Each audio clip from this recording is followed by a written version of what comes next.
Elizabeth Olsen is catching some heat for this comment. Now, there's a whole article. I'm gonna read everything that she said leading up to this quote. But Elizabeth Olsen acknowledges superhero fatigue, says she would return to MCU. These movies aren't for critics; these movies are for fans. I don't understand the superhero fatigue thing, but I'm gonna read the whole statement because I feel like this bit doesn't really cover it. So let's read the whole thing here.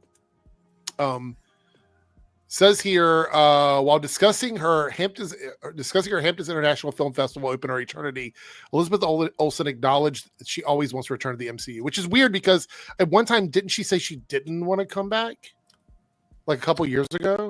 I don't think she said she didn't, but she said she was kind of looking to do other things. She was experimenting. I think she said, like, I'm not in a rush to return or something along those lines. I would say based on her reception in the movies that she's been in, she's one of the more popular characters. Like Wanda is one of the more popular characters. So one has a lot of fans. I've always said this: no body, no death.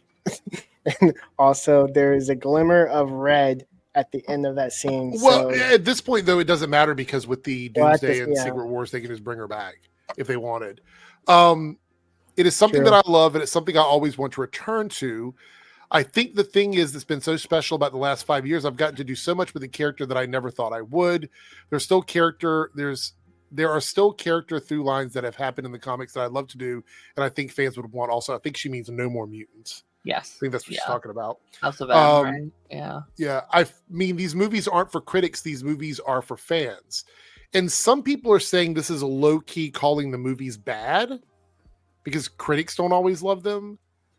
And I'm like, what backwards logic do you have to go to reach that conclusion based on this quote? That's also not entirely true. Until very recently, the critics have pretty much liked all these movies. Yeah. Yeah. Let me check something though. I want to see something here. I think Eternals, if I'm not mistaken, Eternals was the first MCU movie to get a negative tomato meter review. I think. See something. But she's not completely wrong either because it is for the fans. No, she's not. But a lot of people are saying the comment about the critics is where it's like she's dissing the quality of them or whatever. But I want to take a look here because even if you don't like the last three Marvel movies, I just want to see because you know how much I hate Rotten Tomatoes. But let's look at Rotten Tomatoes and just take a snapshot of what the critics have said. So you go over here and you look at this. Captain America: Brave New World did well with fans, 76%, was around the 50% ish with critics, which means yes, it's rotten, but it's not the worst rotten score you're going to find on Rotten Tomatoes. So this was one they didn't like. But you go over here to Thunderbolts, right? Thunderbolts is pretty close between fans and critics. 88 and 93 is a pretty close spread. And then even Fantastic Four over here has 86 and 91. So I don't necessarily, like Joe's saying, I don't know if I totally agree with her comments about it not being for critics. I think there's a couple of movies that critics didn't like, but there's also a couple of movies that fans voted lower than critics did. Like the scores are lower.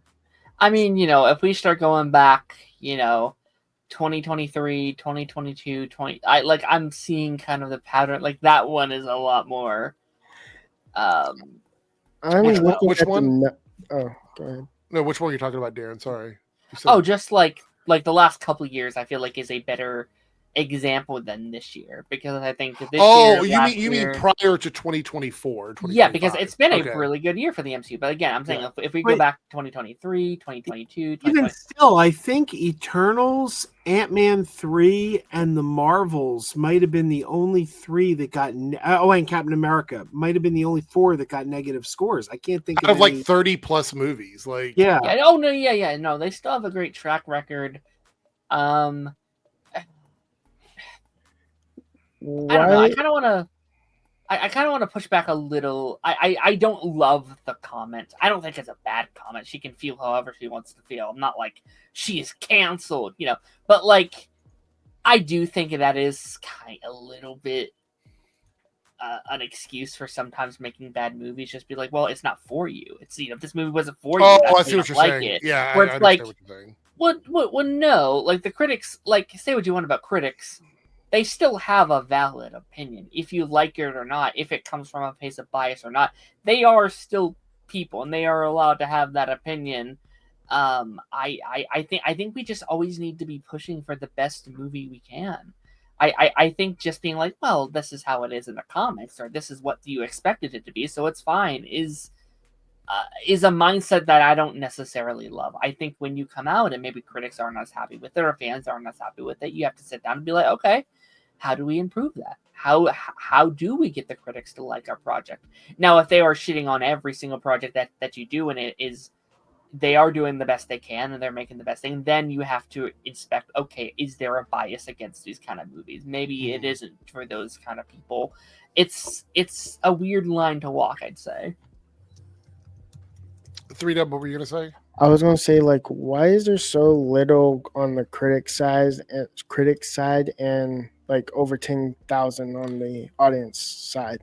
Because there's not as many critics as there are casual viewers. I mean, like, it doesn't feel like it's evenly matched. Well, it is because it's a percentage. But it's not supposed to be either. Like, right. If anyone could be a critic, then to quote Incredibles, if anyone could be a critic, no one is. But if we're talking about we're talking about averages, it doesn't matter how many it is. Like, it could be 1,000 critics and 10,000 people, but you're polling the group for an average. Yeah.